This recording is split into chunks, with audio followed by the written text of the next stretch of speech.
Hello， 我係 Yanny， 今日教大家做個超級惹味嘅鹹蛋肉末粉絲煲。首先我哋準備新鮮嘅豬肉碎，帶啲肥肉嘅話會更加香。如果唔中意肥肉，可以全部用瘦肉都冇問題。熟嘅鹹蛋將佢切碎備用。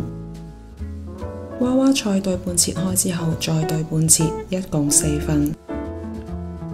根部亦都要切咗去喎。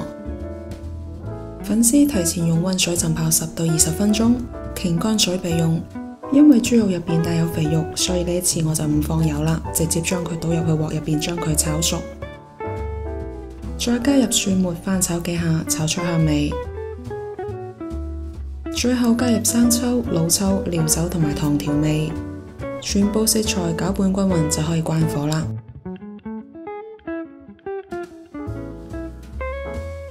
然後我哋準備一個煲，倒入1/2杯水或者高湯，將切好嘅娃娃菜平鋪喺煲底，依次再鋪上浸好嘅粉絲，將肉碎亦都鋪喺上面，最後放上鹹蛋，冚上蓋，細火燜12到15分鐘，完全零技巧嘅快手餸就完成啦。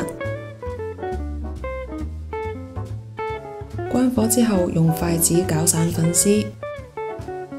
我哋呢個時候就可以先試下味，如果覺得味道唔夠嘅話，就可以適量加啲生抽。食之前仲可以根據自己口味加啲芫茜或者係蔥，又或者係辣椒醬都冇問題。好啦，今日就到呢一度，我哋下期見。